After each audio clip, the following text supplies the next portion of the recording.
आपलं आंदोलन चालू आहे, काय मागण्या आहेत, काय प्रकरण आहे?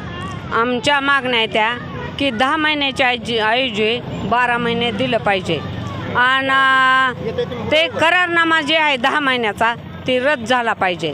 काय करारनामा आहे? करारनामा 10 महिन्याचा हे मुख्याध्यापक आमच्याकडून लिहून घेतात आणि 10 महिने झालं की तुम्हाला आम्ही काढणार म्हणतात।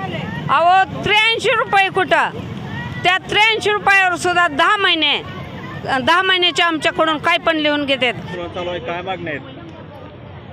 शासनाकडे एकच अशा मागण्या आहेत की आमच्या की आम्हाला शालेय पोषणाहार कामगारांना जी त्यांनी 10 महिन्याचा मानधन देतात त्याच्याऐवजी मानधनाऐवजी वेतन आम्हाला 12 महिन्याचं द्यावं ही प्रथमतः आम्ही शासनाकडे मागणी मान्य देत आहेत। तसेच जी आम्हाला जून 2024मध्ये त्यांनी आम्हाला विनंती आश्वासन दिलं होतं की 1000 रुपये मानधन तुमचं वाढवून देऊ, ते पण आम्हाला आजपर्यंत अद्याप मिळालेलं नाही। तीसुद्धा शिक्षण मंत्री असो किंवा मुख्यमंत्री यांनी विचार करून ते आमचं 1000 रुपयाचं जे मानधन त्यांनी देऊ केलेलं होतं ते सुद्धा या जून 2025पासून त्यांनी आम्हाला देण्यात यावं। तसेच ज्या महाराष्ट्र राज्यामध्ये जी कामगार काम करतात ते एकदम गरीब आणि गरजवंत आहेत, त्यांना कुठलीही भात शिजवण्याच्या व्यतिरिक्त कुठलीही कामं शासनाने त्यांना सांगू नयेत आणि तसेच त्यांना जी दुसरी इतर कामं आहेत ती शासनाने कुठल्या पद्धतीची सांगायचं का?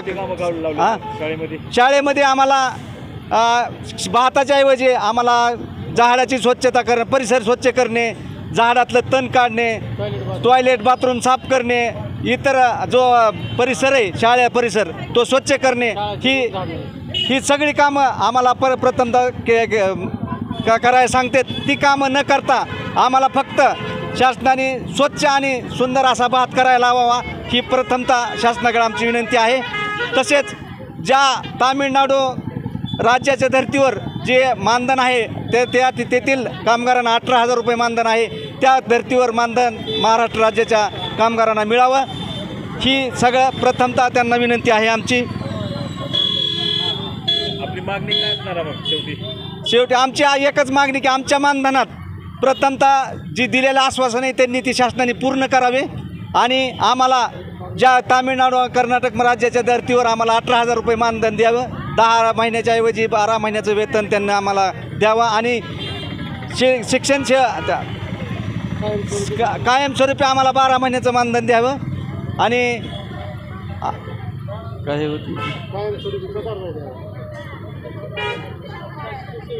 शिंदे साहेबाला हे विनंती करायची आहे की आमची जी आजचं आंदोलन आहे शालेय पोषण आहार संघटनेचा, ती आंदोलनची आमची एक आमची पहिली मागणी आहे की 2025चं जी GR सरकारनं काढलेलं आहे 1000 रुपये मानधन वाढीचा, ती आत्तापर्यंत अंमलबजावणीत आणलेला नाही। तर तात्काळ हे 2 उपमुख्यमंत्री असूनही महाराष्ट्राचा 2 मुख्यमंत्री उपमुख्यमंत्री असूनही काही कामाचे नाहीत। हे आमचे संघटनाचे जी बाय आहेत त्यांचे हे आहे की जी 2025 मानधनचे GRचं अंमलबजावणी लवकरात लवकर करावी आणि ह्यानंतर आमचं जी कमी वेतन 18,000 रुपये करावं आणि जी शासन आमच्यापासून काम करून घेते त्याचा मोबदला आम्हाला देत नाही। त्यामुळे आमचं हे आजचं आंदोलन आहे। अगर आमचे मागण्या पूर्ण झालेल्या नाहीत तर आम्ही प्रत्येक जिल्हा परिषद शाळेमध्ये हे खिचडी कायमस्वरूपी बंद करून आमचं कायम बंद आंदोलन करणार आहोत। हे दादा भुसे जी शालेय पोषण मंत्री आहेत ती सांगत आहेत की जिल्हा परिषदेची पटसंख्या वाढवावी। ही पटसंख्या वाढणार कसं, जवळ लेकराचे तुम्हाला संपूर्ण त्यांच्या जेवणाचं हे सुविधा केल्यावर ही शासनानं मोठा जे तर GR काढलेला आहे की कुणीही विद्यार्थी उपाशीपोटी राहू नये आणि उपाशी ना राहू आणि आमची जी आहे तर आम्ही जी काम करतो त्यांचा आम्हाला मोबदला द्यावा हेच आमची विनंती आहे आणि आमच्या मागण्या पूर्ण करावे। धनवान नाही, कामगार हे फक्त गरीब आहे, परित्यक्त आहे, अपंग आहे, विधवा आहे, कमजोर आहे, तर या कामगाराला फक्त 90 रुपये सुद्धा हाजरी पडत नाही। आज शेतामध्ये कामाचा मजूर बाईला 300 रुपये हाजरी झालेली आहे, पण आमच्या कामगाराला 90 सुद्धा दिवसाला पूर्ण पडत नाहीत। माझं एकच म्हणणं आहे की शासनानं या कामगाराचा शालेय पोषण आहार कामगाराचा जास्तीत जास्त वेतन वाढ करावी आणि वेतनामध्ये समाविष्ट करून घ्यावं। आणि काम म्हणजे प्रत्येक गावातला माणूस येतो आणि त्या गरिबाला दाब मारतो, चव बघू द्या, चव बघणं गरजेचं आहे। आमचं म्हणणं आहे चव बघा पण दाब हाणू नका। तुम्हाला काढतो म्हणून भीती दावायची, आठवड्याला 10 रुपयाचा पोषण आहार लेकराला द्यायचा, आज केळी वाटा, अंडी वाटा, जरी शासनाचा GR असू नाही तर नसू, मास्तर मात्र आमच्याकडून खाऊ घालायला लावत आहे, मग ही द्यायचं कुठून? आज त्यानं उपाशी स्वतः मरायचं, स्वतःचं कमी ह्याच्यामध्ये परपंच करायचा आणि या पुढच्या आशेनं कुठंतरी परमनंट होईल, कुठंतरी पेन्शनची योजना होईल, अशा आशेनं स्वतः उपाशी मरून आज पोषण आहार खाऊ घालायचा, इळभर काम करायचं।